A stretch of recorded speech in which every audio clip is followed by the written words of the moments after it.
सभी संविदा कर्मियों के लिए बिहार सरकार की ओर से है, जो एक बड़ा अप टू डेट निकल के सामने आ रहा है और जिसका आप लंबे अरसे से सभी कर्मचारियों को कहा जाए इंतजार था। तो चलिए आज एक बड़ी इंतजार की घड़ी समाप्त तो होने जा रही है। आप लोग को याद होगा चंद दिन पहले, यानी 2 दिन पहले ही हम आप लोग को जानकारी दिए थे कि एक 37वां जो है सम्मेलन हुआ था और उसके बाद संविदा कर्मियों के लिए मानदेय वृद्धि के लिए एक समिति का गठन किया गया था। आप लोग देखे होंगे, आपको अच्छी तरह से याद।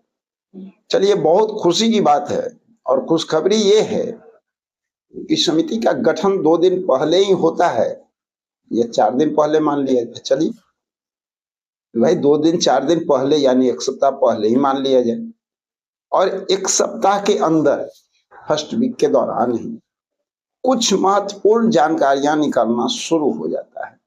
इसका मतलब ये होता है कि जिस समिति का गठन हुआ है वो काफी तेजी के साथ कार्य में लग चुकी है।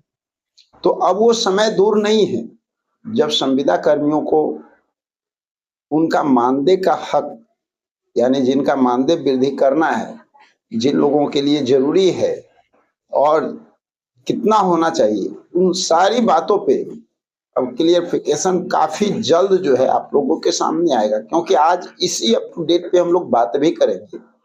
साथ में राज्य कर्मी की दर्जा की जो मांग है हमारे संविदा कर्मियों का, उनका भी रास्ता साफ होता हुआ दिख सकता है। इतना ही नहीं, सेवा समायोजन संबंधित जो मांगे हैं वो भी पूरी हो सकती है।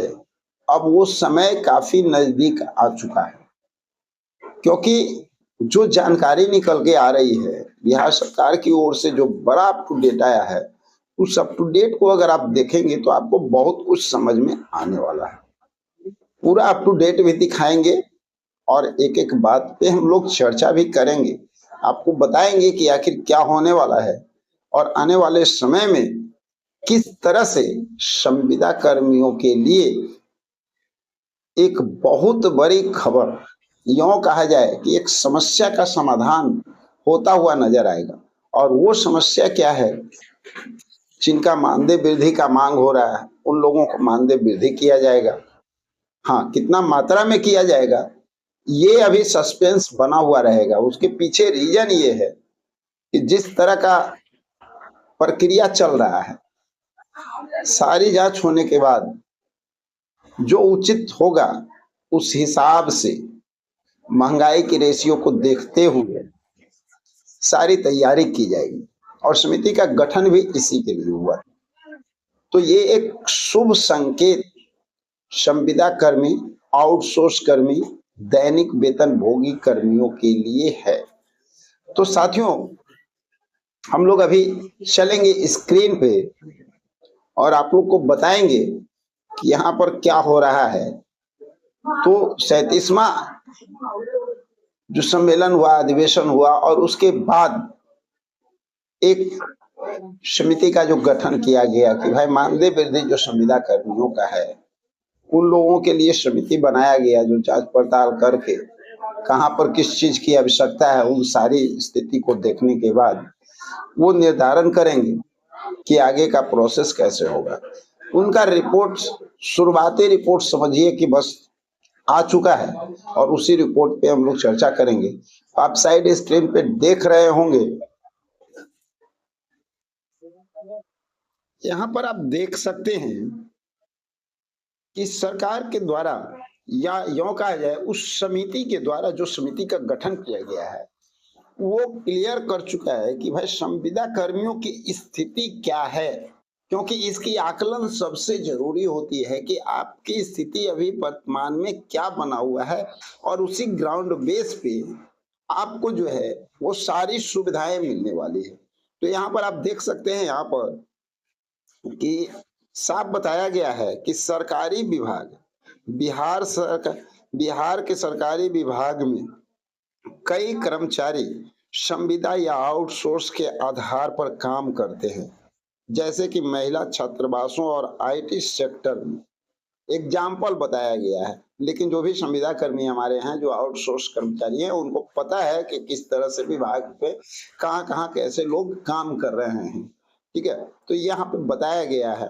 और बताया गया कि निजी क्षेत्र यानी जो प्राइवेट सेक्टर होता है ना, निजी कंपनियां में भी कस्टमर सपोर्ट, सेल्स, रिटेल,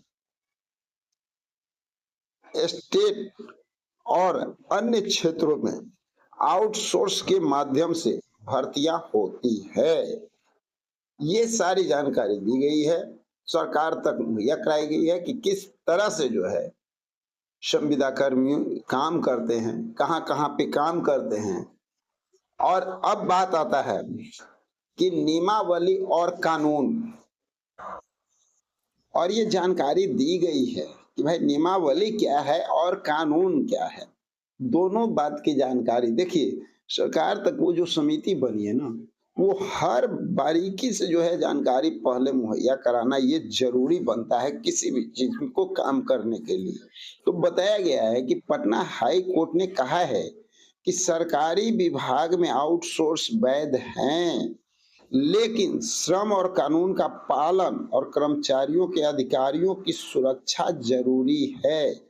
देखिए, ये बात पटना हाईकोर्ट ने जो कहा वो भी बता दिया गया है। और यहाँ पर थोड़ा सा गौर कीजिएगा एक पॉइंट को आप, कि सरकारी विभाग में आउटसोर्स वैध है, लेकिन यहाँ लेकिन शब्द का प्रयोग किया गया है, श्रम कानून का पालन और कर्मचारियों के अधिकारियों की सुरक्षा के लिए भी जरूरी है। ये बहुत इंपॉर्टेंट जो है, यहाँ पे आपको ये लाइन नजर आएगा। आगे भी आप लोग को बताएंगे आखिर क्या है। अब यहाँ पर एक और सवाल उठता है कि प्रमुख मुद्दे और मांग जो होते हैं हमारे जितने भी संविदा कर्मियों के, वो क्या होते हैं। यहाँ पे सबसे पहला पॉइंट जो सामने आता है कि वेतन में वृद्धि और महंगाई के अनुसार निर्धारण, यानी वेतन की बढ़ोतरी की मांग होती है। महंगाई जिस दर से बढ़ता है तो भाई उसके लिए भी सरकार को बढ़ाना चाहिए, महंगाई भत्ता भी देना चाहिए। ये भी जो है हमारे कर्मचारी मांग करते हैं। ये सारी जानकारी है। देखिए, किसी भी समिति के लिए ये महत्वपूर्ण होता है, तो ये बताया गया है। उसके बाद बताया गया है अस्थायी कर्मचारियों की तरह सामाजिक सुरक्षा, पेंशन और वित्तीय लाभ, यानी जो ऑलरेडी परमानेंट कर्मचारी है उन्हीं के तरह, यानी ये कहा जा सकता है कि समान काम के बदले समान वेतन की भी मांग किया जाता है। कहां से? संविदा कर्मियों के द्वारा, आउटसोर्स कर्मचारियों के द्वारा। देखिए, ये काफी महत्वपूर्ण जो है बातें यहाँ पे निकल के सामने आई है। और उसके बाद एक और कॉलम यहाँ पे जो आपको नजर आ रहा होगा कि नौकरी की सुरक्षा। पहले आप लोग देखते होंगे कि नौकरी पे भाई संविदा पे रखा जाता है, और जब पाते हैं लोग उसको निकाल देते हैं बिना सूचना दिए। थोड़ी सी आनाकानी भी अगर बड़ी अधिकारी से आपकी होती है तो डायरेक्ट आपको जो है निकाल देते हैं, आपकी जगह पे किसी और को रख लेते हैं। तो ये सारी सिस्टम को समाप्त करना है, तो इसके लिए ये कहो जो कार्रवाई है ना, वो होना चाहिए। इस तरह की भी मांगे आती है। यहाँ पर कार्य घंटा का निर्धारण और साप्ताहिक अवकाश, लास्ट कॉलम है जहाँ पे ये साफ दर्शाया गया है कि कार्य घंटा यानी कितने समय तक आप जो काम करते हैं। जैसे 8 घंटा जो है परमानेंट कर्मचारियों का नियम है कि 8 घंटा उनको ड्यूटी करना है, तो उसी तरह से इनका भी जो है वो घंटा के हिसाब से उस तरह की व्यवस्था इनको भी मिलने चाहिए जो सरकारी कर्मचारियों को मिलता है। और सप्ताह में जो अवकाश उन लोग को मिलता है उसी तरह से आउटसोर्स कर्मचारियों को भी अवकाश मिलना चाहिए, यानी छुट्टी उतनी मिलनी चाहिए। ये सारी बातें कहाँ से निकल के आती है? संविदा कर्मी, आउटसोर्स कर्मी, इन सब लोगों का मांग बना हुआ रहता है।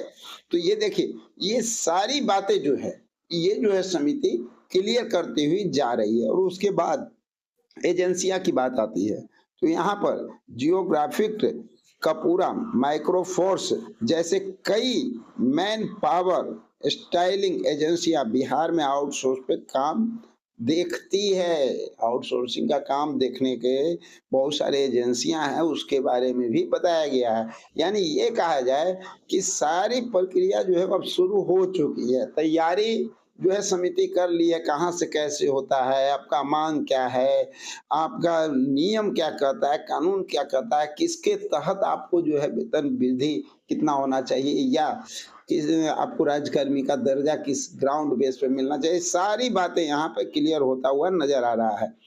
पदों के उदाहरण अब यहाँ पे कुछ पद भी बता दिए गए हैं, ये एग्जाम्पल के तौर पे है, बात को समझिएगा। उदाहरण का मतलब ही होता है एग्जाम्पल, यानी आप सब लोग शामिल हैं, ऐसा नहीं है कि आप नहीं है। इसमें कुछ पद का नाम दिया गया है, सिर्फ जानकारी पर।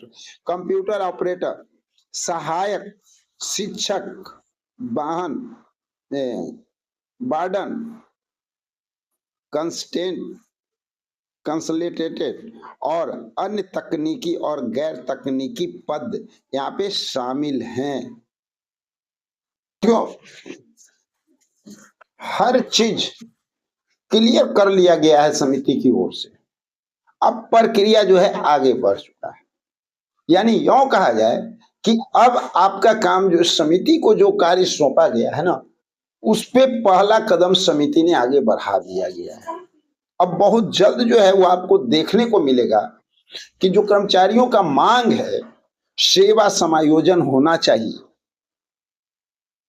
है ना। बहुत सारे कर्मचारी का मांग है कि हमें सेवा समायोजन, बहुत सारे कर्मचारियों का है कि हमारा मानदेय वृद्धि होना चाहिए, बहुत सारे लोगों का है हमारी महंगाई भत्ता जो है बढ़नी चाहिए, बहुत सारे लोगों का जो है कि भाई राज्यकर्मी का दर्जा भी हमें मिलना चाहिए, और जॉब की गारंटी होनी चाहिए।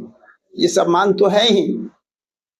तो देखिए, ये सारी मांग के लिए हम सब लोग लगातार प्रयास कर रहे हैं, अपने चैनल के माध्यम से भी सरकार तक आवाज पहुंचा रहे हैं, और रेगुलर डिमांड भी कर रहे हैं कि आप लोग की मांग को पूरा किया जाए।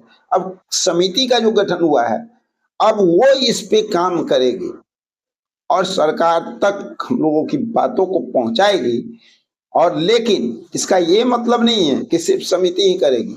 यहाँ पे हमको आपको भी अपने अपने स्तर से जो कार्य जो हम लोग करते हैं मांग के लिए, अपने अधिकार के लिए सरकार तक पहुंचाने के लिए, उसको और ज्यादा जो उसमें करते रहना है, जिससे कि समिति भी जो है वो प्रेशर में हो, उसको पता हो कि किस विभाग का कौन सा डिपार्टमेंट के लोग कितना प्रयास कर रहे हैं और उनका मांग कितना जूनियन है और इसी नियम कानून के तहत इनको दिया जा सकता है। इसलिए वो जो है आपके फाइल के, आपके कार्यों को जो है सरकार तक पहुंचाने में मददगार साबित होगी, क्योंकि आप अगर एक्शन मोड में रहेंगे तो साथियों, जैसा कि आप लोगों को हम बता दें कि जहां तक संविदा कर्मी आउटसोर्स कर्मचारी हैं, उसमें बहुत सारे हमारे ऐसे कर्मचारी हैं जो लगातार मांग कर रहे हैं, लगातार डिमांड कर रहे हैं, और सरकार अभी तक सुन नहीं रही है।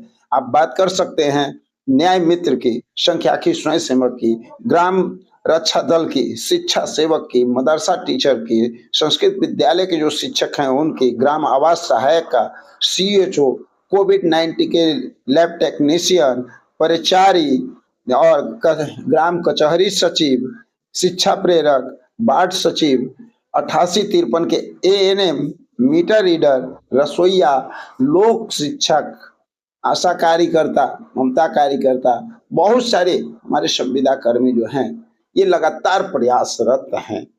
तो इसके लिए हम सब लोग भी आवाज उठा रहे हैं, और आपका प्रयास में कोई कमी नहीं आनी चाहिए, क्योंकि आप जितनी तेजी से प्रयास करेंगे, आयोग शुरू हो चुका है, आयोग का कार्य शुरू हो चुका है, ये आपको पता लग गया, तो आपका प्रयास भी अब तेज होना चाहिए कि आयोग का नजर आपके ऊपर जाए और आपकी बातों को नोटिफाई करके सरकार तक पहुंचाने का काम करे, क्योंकि आयोग जिस बात को सरकार तक पहुंचाएगी उनका काम होना सुनिश्चित होगा। तो चलिए जानते हैं कुछ और महत्वपूर्ण जानकारी के साथ, मिलते हैं अगले वीडियो में। जब तक के लिए जय हिंद।